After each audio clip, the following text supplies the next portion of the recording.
नमस्कार, स्वागत आहे तुमचं आपल्या मराठी चॅनलवर। आपण एक नवीन सेगमेंट सुरू केलेला आहे। रोज रात्री 9 वाजता राज्यातील अतिशय महत्त्वाच्या ठळक बातम्या आपण तुमच्या समोर मांडतो। नक्कीच थोडीशी क्वालिटी खराब असू शकते व्हिडिओची किंवा आवाज थोडासा खराब असू शकतो, परंतु बातम्या या अतिशय ठळक आणि अतिशय स्पष्ट असणार आहे। त्यामुळे नक्कीच अजून सबस्क्राइब केलं नसेल तर सबस्क्राइब करून ठेवा। वळूया आपल्या पहिल्या बातमीकडे।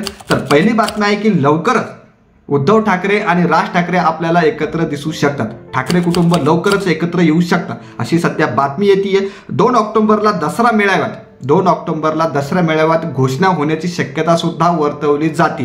आता या संदर्भात आपण बघतोय भरपूर दिवसापासून, भरपूर महिन्यापासून ठाकरे कुटुंब लवकरच एकत्र येणार अशा विविध बातम्या पसरताना आपण बघतोय। परंतु परत एकदा नवीन बातमी समोर आली आहे की दसरा मेळाव्यात 2 ऑक्टोबरला ही घोषणा होऊ शकते। आता नक्कीच याबाबत कोणकोणत्या गोष्टी घडतात, कोणकोणत्या बातम्या अजून येतात हे पाहणं सुद्धा तेवढंच महत्त्वाचं ठरणार आहे। वक्तव्य नक्कीच समोर येणार।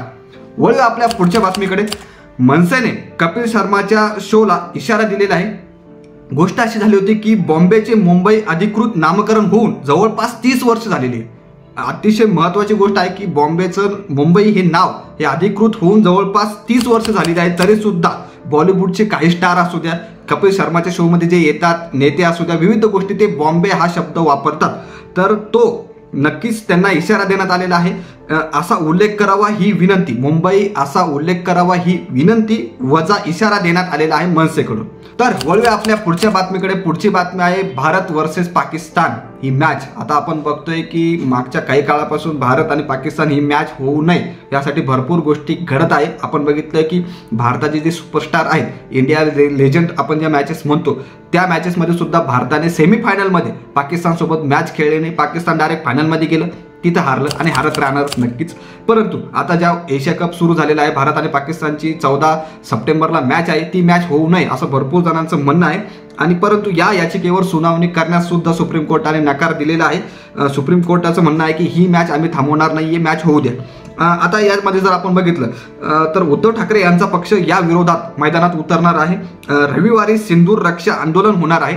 तर नक्कीच याविषयी भरपूर गोष्टी घडताना दिसत आहे। आता बघूया भारत आणि पाकिस्तान 14 सप्टेंबरला मॅच होणार आहे की नाही। तुम्हाला याबद्दल काय वाटतं नक्की कमेंट करून सांगा। भारत आणि पाकिस्तानच्या मॅच कोणतीही मॅच असू द्या ती व्हावी की नाही हे कमेंट करून नक्की तुम्ही सांगाव्या। नक्कीच वळूया आपल्या पुढच्या बातमीकडे। तर पुढची बातमी आहे की अदानी समूह 70,000 कोटींची गुंतवणूक करणार आहे।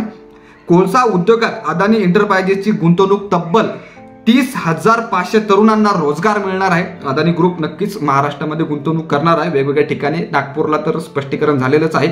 तर जवळपास 70,000 कोटींची गुंतवणूक असणार आहे। तर या होत्या आजच्या अत्यंत महत्त्वाच्या ठळक बातम्या। नक्कीच हा सेगमेंट तुम्हाला आवडला असेल। अतिशय फास्ट आपण ह्या बातम्या सांगतो, ब्रेकिंग न्यूज असते, विविध गोष्टींचा मिर्च मसाला नसतो। त्यामुळे आवडला असेल हा सेगमेंट तर लाईक आणि शेअर आणि सबस्क्राईब करायला विसरू नका। धन्यवाद।